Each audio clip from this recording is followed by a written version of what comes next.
ಮಳವಳ್ಳಿ ಸಮೀಪದ ಗಗನಚುಕ್ಕಿ ಬಳಿ 2 ದಿನಗಳ ಕಾಲ ವೈಭವಯುತವಾಗಿ ಜಲಪಾತೋತ್ಸವವನ್ನು ಆಯೋಜಿಸಿದ್ದು, ಈ ಸಂಬಂಧ ಶಾಸಕ ನರೇಂದ್ರ ಸ್ವಾಮಿ ಅವರು ಸಿದ್ಧತೆಗಳನ್ನು ಪರಿಶೀಲಿಸಿದರು. ಜಲಪಾತೋತ್ಸವದ ಆವರಣದಲ್ಲಿ ಅಭಿವೃದ್ಧಿ ಕಾರ್ಯಕ್ರಮಗಳು ಭರದಿಂದ ಸಾಗ್ತಾ ಇದ್ದು, ಆದಷ್ಟು ಬೇಗ ಕಾಮಗಾರಿಗಳನ್ನು ಬಹುಬೇಗನೆ ಮತ್ತು ಗುಣಮಟ್ಟದಿಂದ ಮುಗಿಸುವಂತೆ ಶಾಸಕರು ಸೂಚನೆ ನೀಡಿದರು. ಜೊತೆಗೆ ಕಾಮಗಾರಿಗಳನ್ನು ಸಹ ಖುದ್ದು ಪರಿಶೀಲಿಸಿದರು. ಶಾಸಕರ ಜೊತೆಯಲ್ಲಿ ಜಿಲ್ಲಾಧಿಕಾರಿಗಳಾದ ಡಾಕ್ಟರ್ ಕುಮಾರ, ಜಿಲ್ಲಾ ಪಂಚಾಯತ್ ಸಿಇಒ ಶೇಖ್ ತನ್ವೀರ್ ಆಸಿಫ್ ಸೇರಿದಂತೆ ವಿವಿಧ ಇಲಾಖೆಯ ಅಧಿಕಾರಿಗಳು ಕೂಡ ಜೊತೆಯಲ್ಲಿದ್ದರು. ನಂತರ ಸುದ್ದಿಗಾರರೊಂದಿಗೆ ಮಾತನಾಡಿದ ನರೇಂದ್ರ ಸ್ವಾಮಿ ಅವರು, ಮಳವಳ್ಳಿ ತಾಲೂಕಿನ ಪ್ರವಾಸೋದ್ಯಮ ಕ್ಷೇತ್ರವನ್ನಾಗಿ ಮಾಡಲು ಪಣ ತೊಟ್ಟಿದ್ದು, ಈ ನಿಟ್ಟಿನಲ್ಲಿ ಐತಿಹಾಸಿಕ ಗಗನಚುಕ್ಕಿ ಜಲಪಾತೋತ್ಸವವನ್ನು ಅರ್ಥಪೂರ್ಣವಾಗಿ ಆಯೋಜನೆ ಮಾಡಲಾಗಿದೆ ಅಂತ ಹೇಳಿದರು. ಸರ್ಕಾರದಿಂದ ಸುಮಾರು 1.5 ಕೋಟಿ ಅನುದಾನ ಲಭ್ಯವಿದ್ದು, ಇನ್ನು ಹೆಚ್ಚಿನ ಅನುದಾನದ ಅವಶ್ಯಕತೆ ಇದೆ. ವಿವಿಧ ಸಂಪನ್ಮೂಲಗಳಿಂದ ಹಣವನ್ನು ಕ್ರೋಢೀಕರಿಸಲಾಗುತ್ತೆ ಎಂದರು. ಪ್ರತಿದಿನ ಬೆಳಗ್ಗೆ 11ರಿಂದ ರಾತ್ರಿ 11 ಗಂಟೆಯವರೆಗೆ ಅದ್ದೂರಿ ಸಾಂಸ್ಕೃತಿಕ ಕಾರ್ಯಕ್ರಮಗಳು ನಡೆಯಲಿದ್ದು, ಸ್ಥಳೀಯ ಕಲಾವಿದರಿಗೂ ಆದ್ಯತೆಯನ್ನು ನೀಡಲಾಗಿದೆ. ವಿಶೇಷವಾಗಿ 14 ಮತ್ತು 15ರಂದು ಹೆಸರಾಂತ ಸಂಗೀತ ನಿರ್ದೇಶಕರಾದ ಮಣಿಕಾಂತ್ ಕದ್ರಿ ಹಾಗೂ ಕೆಜಿಎಫ್ ತಂಡದಿಂದ ಮನರಂಜನಾ ಕಾರ್ಯಕ್ರಮವನ್ನು ಮಾಡಲಾಗಿದೆ ಅಂತ ವಿವರಿಸಿದರು.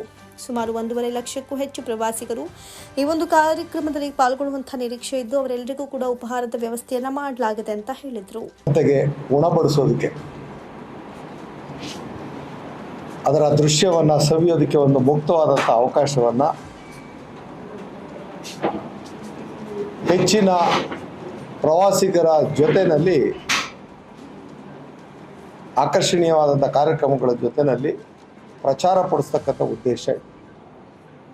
ಇದರಲ್ಲಿ 2 ದಿನ ಕಾರ್ಯಕ್ರಮ ಇಷ್ಟೊಂದು ಅದ್ದೂರಿತನ ಅಂತ ಹಲವಾರು ಜನ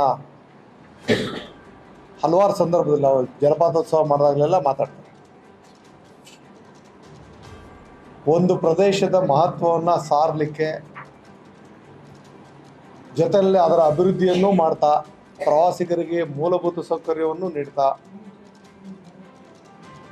ಅತಿ ಅವಶ್ಯಕವಾದಂಥ ಅಭಿವೃದ್ಧಿಯಲ್ಲಿ ಈ ಪ್ರವಾಸಿ ತಾಣವನ್ನು ತೆಗೆದುಕೊಂಡು ಹೋಗಬೇಕು ಅನ್ನೋಂಥ ಉದ್ದೇಶದಲ್ಲಿ ಈ ಎಲ್ಲ ಕಾರ್ಯಕ್ರಮವನ್ನು ಹಮ್ಮಿಕೊಂಡಿದೆ. ಯುವ ಪೀಳಿಗೆ ಹೆಚ್ಚಿನ ರೀತಿಯಲ್ಲಿ ಆಕರ್ಷಣೆ ಆಗೋದು ಈ ರೀತಿಯ ಸಾಂಸ್ಕೃತಿಕ ಕಾರ್ಯಕ್ರಮಗಳನ್ನ ಆಯೋಜಿಸ್ತಾರೆ. ಮತ್ತು ಆ ಮೂಲಕ ಪ್ರಚಾರ ನಾಡಿನೆಲ್ಲೆಡೆ ಆಗ್ತದೆ. ಎಲ್ಲ ವಯೋಮಾನದ ಪ್ರವಾಸಿಗರನ್ನ ಆಹ್ವಾನಿಸುವಂಥ ಸಂದರ್ಭದಲ್ಲಿ ಅವ್ರಿಗೆ ಇಲ್ಲಿ ಊಟ ವಸತಿ ವ್ಯವಸ್ಥೆ ತುಂಬ ತೊಡಕಾಗಿದೆ. ನಾವು ಆಹ್ವಾನ ಕೊಟ್ಬಿಟ್ಟು ಎಲ್ಲ ಜನರು ಬಂದಾಗ ಕುಡಿಯೋ ನೀರೇ ಇರಲಿಲ್ಲ, ಊಟಕ್ಕೆ ಸಮಸ್ಯೆ ಆಯಿತು ಅಥವಾ ಏನೂ ಸಿಕ್ಕಲಿಲ್ಲ ಅನ್ನೋಂಥ ಸಮಸ್ಯೆ ಆಗಬಾರ್ದು ಅನ್ನೋ ದೃಷ್ಟಿಯಿಂದ ಬರ್ತಕ್ಕಂಥ ಎಲ್ಲ ಪ್ರವಾಸಿಗರಿಗೆ ಉಚಿತವಾಗಿ ಬೆಳಗಿನ ತಿಂಡಿ, ಮಧ್ಯಾಹ್ನದ ಊಟ, ರಾತ್ರಿ ಊಟ ಅದರ ವ್ಯವಸ್ಥೆಯನ್ನು ಮಾಡೋದಕ್ಕೆ ಜವಾಬ್ದಾರಿಯನ್ನು ಜಿಲ್ಲಾಡಳಿತದ ಮುಖಾಂತರ ಸರ್ಕಾರದ ಜವಾಬ್ದಾರಿಯಲ್ಲಿ ಈ ಕೆಲಸವನ್ನು ಮಾಡ್ತೀವಿ. ಈಗಾಗಲೇ ನೀವು ನೋಡಿರ್ತಕ್ಕಂಥ ರೀತಿಯಲ್ಲಿ ನಾನು ಹಿಂದೆ ಶಾಸಕನಾಗಿದ್ದಾಗಲೂ ಮತ್ತು ಈಗಲೂ ಕೂಡ ಈ ಒಂದು ಪ್ರವಾಸಿ ತಾಣದ ವೀಕ್ಷಣೆಯ ಸ್ಥಳದ ಅಭಿವೃದ್ಧಿಗೆ ಅನುದಾನವನ್ನು ಹಂತವಾಗಿ ಒಂದ್ಸರಿ 3 ಕೋಟಿ, ಒಂದ್ಸರಿ 5 ಕೋಟಿ, ಮತ್ತು ಇನ್ನೊಂದ್ಸರಿ 3 ಕೋಟಿ ಈ ಥರ ಎಲ್ಲ ಕೊಟ್ಟಿದ್ದೀನಿ. ಈಗಲೂ ಹೆಚ್ಚುವರಿ ಅನುದಾನದ ಬಿಡುಗಡೆಗೆ ಕೋರಿದ್ದೇನೆ. ಈ ಒಂದೇ ಬಾರಿ ನಮಗಿಲ್ಲಿ ಒಂದು ವಸತಿ ಸೌಕರ್ಯಕ್ಕೋಸ್ಕರ ಸರ್ಕಾರದ್ದೇ ಒಂದು ಯಾತ್ರಿ ನಿವಾಸವನ್ನು ಮಾಡಬೇಕು ಅನ್ನೋಂಥ ಕೋರಿಕೆಯನ್ನು ನಾನು ಮಾಡಿದ್ದೆ.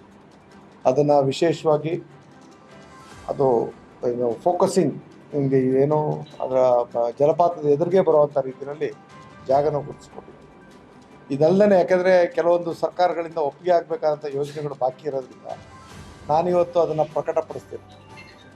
ಬೃಹತ್ತಾದ ಒಂದು ಪ್ರವಾಸಿ ಆಕರ್ಷಣೀಯ ಕೇಂದ್ರವಾಗಿ ಕೇಂದ್ರದ ಸಹಕಾರದೊಂದಿಗೆ ಇಲ್ಲಿಗೆ ಒಂದು ಯೋಜನೆ ನಾನು ಅನುಮೋದನೆಗೆ ಒಳಪಡಿಸಂಥ ಸಂದರ್ಭದಲ್ಲಿದ್ದೇನೆ. ಅದು ಪೂರ್ಣ ಆಗೋ ತನಕ ನಾನು ಪ್ರಕಟಪಡಿಸೋದು ಬೇಡ ಅಂತ. ಯಾಕೆಂದರೆ ಪೂರ್ಣ ಪ್ರಮಾಣದಲ್ಲಿ ಬರೀ ಜಲಪಾತಕ್ಕೆ ಸೀಮಿತ ಆದರೆ ಕೆಲ ತಿಂಗಳ ಕಾಲ ಮಾತ್ರ ಈ ಪ್ರದೇಶಕ್ಕೆ ಒಂದು ಆಕರ್ಷಣೆ ಇರ್ತದೆ. ಆದರೆ ಇಲ್ಲಿ 365 ದಿನವೂ ನೀರಿನ ಲಭ್ಯತೆ ಇರ್ತದೆ. ಆ ನೀರನ್ನು ಆಧಾರಿತವಾದಂಥ ಸಾಕಷ್ಟು ಕ್ರೀಡಾ ಚಟುವಟಿಕೆಗಳು ಮತ್ತು ಹಲವಾರು ವಿಚಾರಗಳಲ್ಲಿ ಇನ್ನಿತರ ಯೋಜನೆಗಳನ್ನ ಸಂಯೋಜನೆ ಮಾಡೋಕ್ಕೆ ಅವಕಾಶ ಇದೆ. ಅದನ್ನು ನಾನು ಮಂಜೂರಾತಿಗೆ ಒಂದು ಅವಕಾಶವನ್ನು ಕೇಳಿದ್ದೀನಿ. ಅದು ಅಂತಿಮ ಹಂತದಲ್ಲಿದೆ. ಅದು ಆಗೋದಕ್ಕೂ ಮೊದಲೇ ನಾನು ಪ್ರಕಟ ಮಾಡೋದು ಬೇಡ ಅಂತ ನಾನು ಪ್ರಕಟ ಮಾಡ್ತಾ ಇದ್ದೆ. ಹೀಗಾಗಿ ನಮ್ಮ ಜಿಲ್ಲಾಧಿಕಾರಿಗಳು ಹೇಳಿದಂತೆ ಆವತ್ತಿನ 2 ದಿನದ ಕಾರ್ಯಕ್ರಮಗಳಲ್ಲಿ ಒಂದು ಹಗಲು ಪೂರ್ತಿ 2 ದಿನನೂ ನಮ್ಮ ಸ್ಥಳೀಯ ಕಲಾವಿದರಿಗೆ ಪೂರ್ಣ ಮುಕ್ತವಾದಂಥ ಅವಕಾಶ, ವೇದಿಕೆಯ ಅವಕಾಶ ಮತ್ತು ಬಯಲಲ್ಲೂ ಯಾರಾದರೂ ಒಂದು ನಮ್ಮ ಉದ್ಘಾಟನಾ ಕಾರ್ಯಕ್ರಮದಲ್ಲಿ ಈಗಾಗಲೇ ನಮ್ಮ ಕನ್ನಡ ಮತ್ತು ಸಂಸ್ಕೃತಿ ಇಲಾಖೆಯವರಿಗೆ ನಾನು ಕೋರ್ಕೊಂಡಿದ್ದೇನೆ. ನಮ್ಮ ಜಿಲ್ಲೆಯ ಪ್ರಖ್ಯಾತ ತಂಡಗಳ ಜೊತೆಯಲ್ಲಿ ನಮ್ಮ ಬ್ಲಫಿಂದ ಅಂದರೆ ಮಲ್ಲಿಕಾತ್ನಹಳ್ಳಿಯಿಂದ ಇಲ್ಲಿ ತನಕ ಒಂದು ಮೆರವಣಿಗೆ ಬಂದು ವಿದ್ಯುಕ್ತವಾಗಿ ಒಂದು ಸಾಂಕೇತಿಕವಾಗಿ ಉದ್ಘಾಟನೆ ಮಾಡ್ತೀವಿ. ಆದರೆ ವೇದಿಕೆ ಉದ್ಘಾಟನೆ ಕಾರ್ಯಕ್ರಮವನ್ನು ನಾಡಿನ ಜನಪ್ರಿಯ ಮುಖ್ಯಮಂತ್ರಿಗಳಾದಂಥ ಸಿದ್ದರಾಮಯ್ಯನವರು 14ನೇ ತಾರೀಕು ಸಂಜೆ 6 ಗಂಟೆಗೆ ಇದನ್ನು ಉದ್ಘಾಟನೆ ಮಾಡೋದಕ್ಕೆ ಇಲ್ಲಿಗೆ ಆಗಮಿಸ್ತಾರೆ. ಒಂದು ಅರ್ಧ ಮುಕ್ಕಾಲು ಗಂಟೆ ಕಾರ್ಯಕ್ರಮ ಆಗ್ತಾ ಇದ್ದಂಗೆ ಮುಖ್ಯ ಕಾರ್ಯಕ್ರಮ, ವೇದಿಕೆ ಕಾರ್ಯಕ್ರಮ ಪ್ರಾರಂಭ ಆಗುತ್ತೆ. ಅದೇ ದಿನ ಮುಖ್ಯಮಂತ್ರಿಗಳನ್ನ ಕರ್ಕೊಂಬಂದು ಇಲ್ಲಿ ನಮ್ಮ ಈ ಜಲಪಾತಕ್ಕೆ ಲೈಟಿಂಗ್ ವ್ಯವಸ್ಥೆ ಮತ್ತು ಲೇಸರ್ ಲೈಟಿಂಗ್ ವ್ಯವಸ್ಥೆ ಇದೆಲ್ಲವನ್ನು ಅವ್ರ ಕೈ ಮೇಲೆ ಉದ್ಘಾಟನೆ ಮಾಡಿಸ್ತಕ್ಕಂಥ ಮತ್ತು ಪ್ರವಾಸೋದ್ಯಮ ಸಚಿವರು, ಕನ್ನಡ ಮತ್ತು ಸಂಸ್ಕೃತಿ ಸಚಿವರು, ನಮ್ಮ ಜಿಲ್ಲಾ ಉಸ್ತುವಾರಿ ಸಚಿವರು ಮತ್ತು ಇತರೆ ಇನ್ನೂ ಹಲವಾರು ಸಚಿವರನ್ನ ನಾನು ಆಹ್ವಾನ ಮಾಡ್ತಾ ಇದ್ದೇನೆ. ಅದರ ಪಟ್ಟಿಯನ್ನು ನಂತರ ಬಿಡುಗಡೆ ಮಾಡ್ತೀವಿ, ಯಾರು ಬರ್ತಾರೆ ಅಂತಕ್ಕಂಥ. ಜಿಲ್ಲಾಧಿಕಾರಿಗಳಾದ ಡಾಕ್ಟರ್ ಕುಮಾರ ಮಾತನಾಡಿ, ರಾಜ್ಯ ಮತ್ತು ಜಿಲ್ಲೆಯಾದ್ಯಂತ ಉತ್ತಮ ರೀತಿಯಲ್ಲಿ ಮಳೆಯಾಗ್ತಾ ಇದ್ದು ಇದು ಆಶಾದಾಯಕ ಬೆಳವಣಿಗೆಯಾಗಿದೆ. ಈ ನಿಟ್ಟಿನಲ್ಲಿ ಗಗನಚುಕ್ಕಿಯಲ್ಲಿ ಅರ್ಥಪೂರ್ಣವಾಗಿ 2 ದಿನಗಳ ಕಾಲ ವೈವಿಧ್ಯಮಯ ಕಾರ್ಯಕ್ರಮ ರೂಪಿಸಲಾಗಿದೆ. ಶಾಸಕರಾದ PM ನರೇಂದ್ರ ಸ್ವಾಮಿ ಅವರ ವಿಶೇಷ ಕಾಳಜಿ ಮತ್ತು ಒತ್ತಾಸೆಯ ಮೇರೆಗೆ ಕಾರ್ಯಕ್ರಮ ರೂಪುಗೊಳ್ತಾ ಇದ್ದು ಶಾಸಕರು ಮುಖ್ಯಮಂತ್ರಿಗಳನ್ನ ಮನವಿ ಮಾಡಿ ಸಮಾರಂಭದ ಯಶಸ್ವಿಗೆ ಕಾರಣೀಭೂತರಾಗಿದ್ದಾರೆ ಅಂತ ಹೇಳಿದರು.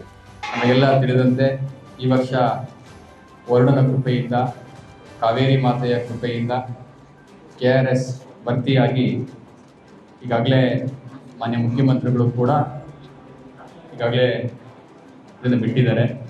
ನಂತರ ಭರಚುಕ್ಕಿ ಉತ್ಸವ ಕೂಡ ಮೊನ್ನೆ ಆಗಿದೆ.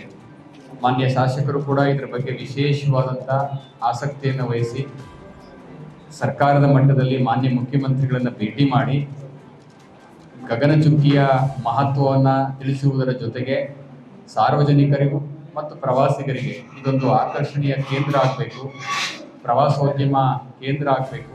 ಏಕೆಂತೇಳಿದ್ರೆ ಪ್ರಕೃತಿಯ ಸೊಬಗನ್ನು ನಾವೆಲ್ಲರೂ ಕೂಡ ಸವಿದಾಗಲೇ ನಾವು ಈ ಸಮಾಜಕ್ಕೆ ಏನಾದರೂ ಕೂಡ ಕೊಡಲಿಕ್ಕೆ ಸಾಧ್ಯ ಅನ್ನುವಂಥದ್ದರ ಮನದಟ್ಟನ್ನು ಇಟ್ಕೊಂಡು ಮಾನ್ಯ ಮುಖ್ಯಮಂತ್ರಿಗಳನ್ನು ವಿನಂತಿ ಮಾಡಿ ಮಾನ್ಯ ಶಾಸಕರು ವಿಶೇಷವಾದಂಥ ಆಸಕ್ತಿಯನ್ನು ವಹಿಸಿ ಎಲ್ಲರಿಗೂ ಕೂಡ ಒಂದು ರಸದೌತಣವನ್ನು ಕೊಡಬೇಕು, ಈ ಪ್ರಕೃತಿ ಮಾತೆಯ ಸೊಬಗನ್ನು ಎಲ್ಲರೂ ಕೂಡ ಸವಿಬೇಕು ಅನ್ನುವಂಥ ಉದ್ದೇಶವನ್ನು ಇಟ್ಕೊಂಡು ಗಗನಚುಕ್ಕಿ ಜಲಪಾತೋತ್ಸವ ಕಾರ್ಯಕ್ರಮವನ್ನು ಹಮ್ಮಿಕೊಳ್ಳಲಿಕ್ಕೆ ಮುಖ್ಯ ಮತ್ತು ನೇರ ಕಾರಣಕರ್ತರಾಗಿದ್ದಾರೆ.